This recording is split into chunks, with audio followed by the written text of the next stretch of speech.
आलियान आलम हैं जी, कोट राधा कृष्ण, और आजकल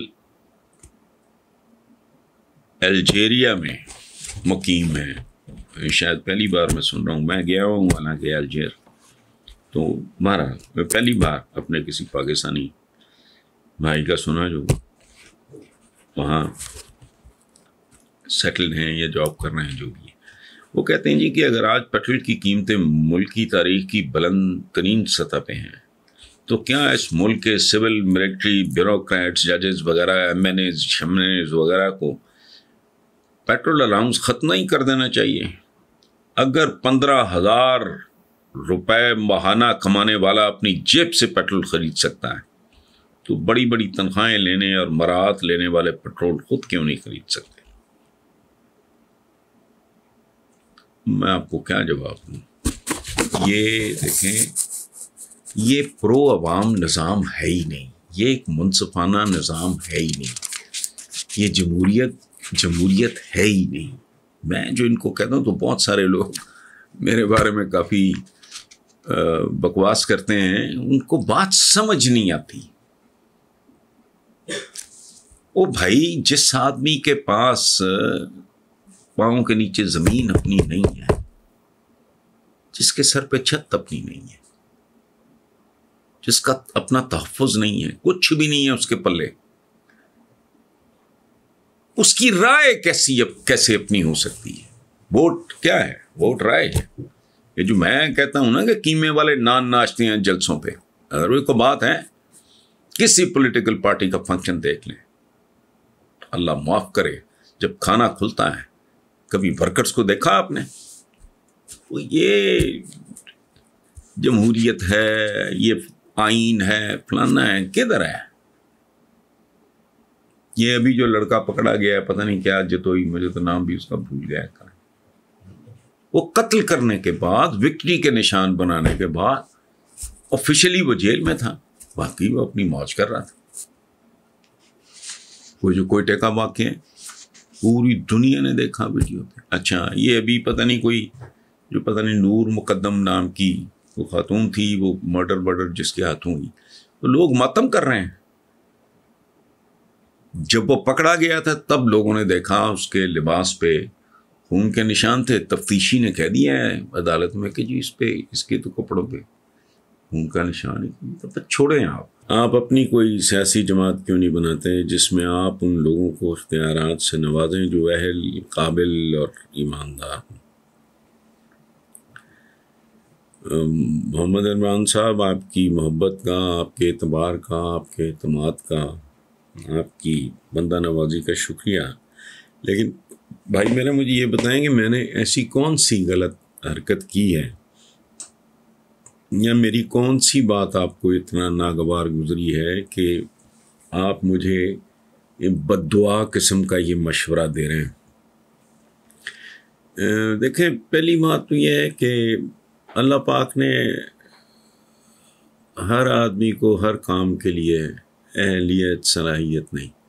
मैं सोशलाइज करने वाला, मैं बहुत महदूद तादाद में लोगों से मिलता हूँ, मैं सोशलाइज नहीं करता पार्टीज़ पे, तकरीबात पे, इस सरकारी ब्रीफिंग्स वगैरह पे, आई डोंट गो।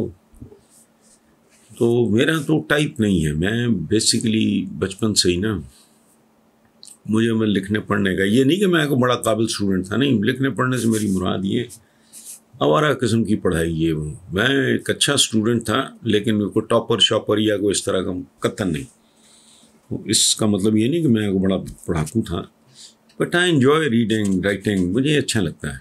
और मैं बहुत एक ज़ाती किस्म की एक ज़िंदगी, बड़ी प्राइवेट किस्म की गुजारता हूँ। मेरा हल्का है वहाँ बहुत खूबसूरत, मेरे स्कूल, कॉलेज, यूनिवर्सिटी के दोस्त आज तक गहरे राब्ते, खूबसूरत है, महदूद है। प्रैक्टिकल लाइफ में आकर भी मैंने बहुत कम रिश्ते, बहुत कम बने।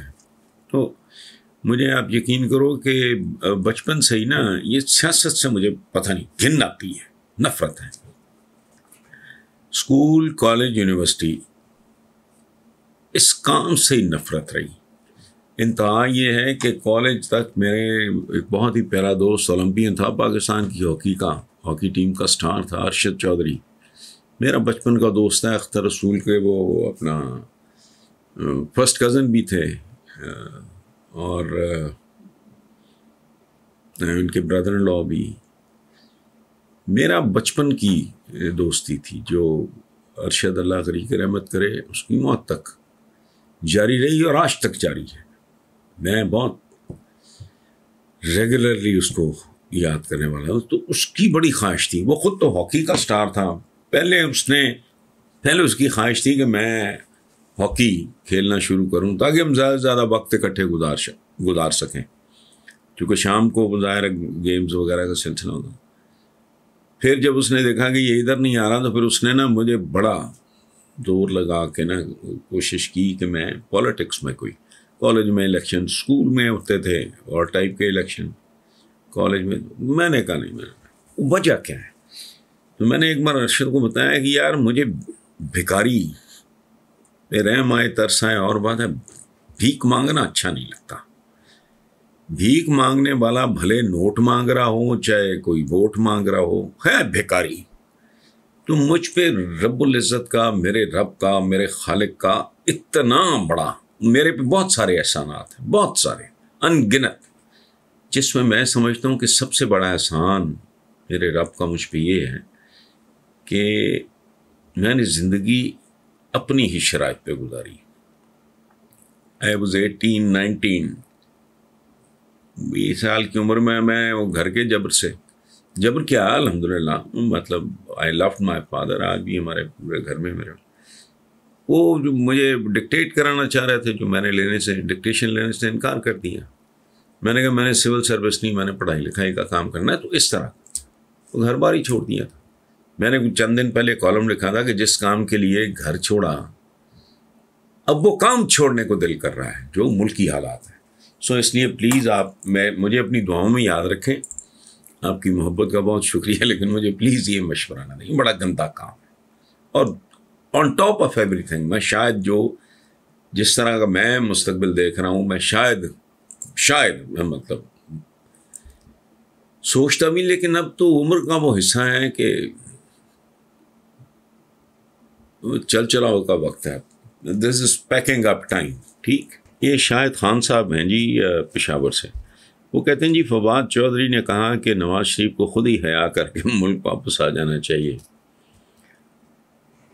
दूसरी तरफ इमरान खान ने शहजाद अकबर को नवाज शरीफ केसेस में नाकामी दिखाने पर घर भेज दिया। क्या हमारे निज़ाम में इतनी पावर नहीं कि चोरों को रिक्वेस्ट करने की बजाय गर्दनों से पकड़ के वापस लाया जा सके? शायद खान साहब भाई मेरे, पहली बात तो ये जो आपने कहा है ना कि खुद ही हया करके मुल्क वापस आने, हया होती तो नौबत यहाँ तक आती ना। तो आप किसको क्या मशवरा दे रहे हैं? दूसरी बात यह है कि बात पावर शावर की नहीं है। पावर क्या है, यहाँ कोई हरकलीस है, कोई सैमसन है, कोई टार्जन है। पावर शावर क्या है? ये इस मुल्क के कवानीन अव्वल तो बहुत घिसे पिटे घटिया पुराने 1800 पता नहीं कौन से किन ज़मानों के अशरों पुराने। अच्छा, गाड़ी हर साल चेंज होनी है, मोटरसाइकिल हर साल 2 साल बाद चेंज होनी है, फैशन चेंज होना है, कपड़े चेंज होने हैं, कुर्बानी का जानवर चेंज होना है। यह अजीब बात है। वो भाई जिस तरह ये दुनिया तब्दील होती जा रही है तो बहुत तेज़ी से नित नए कवानीन बनने की, पुराने कवानीन को रिप्लेस करने की ज़रूरत है। मैं कदम कदम पे मॉडल बदलता है जी सेल फोन का। वो कल वो जब टेलेक्स आई हम हैरान रह गए, उसके बाद फैक्स आई, फिर को पिंजर आया, अब ये आ गया, फिर फलां आ गया, कहाँ आ गया, वो समझ नहीं आती। आपने कौन से 1800 कितने का कानून उठाए फिर रहे हैं? उसकी वजह है ये वारदात है बहुत बड़ी इस मुल्क के। ये पावर शावर की बात नहीं है, जो मखसूस लोग हैं, जिनके मफादात हैं, जो मरात याफ्ता तबकात हैं, ये पूरा निज़ाम बड़ी खामोशी से उनका वज़ा करता है, जो उनको प्रोटेक्ट करेगा, उनकी ज़रूरियात पूरी करेगा।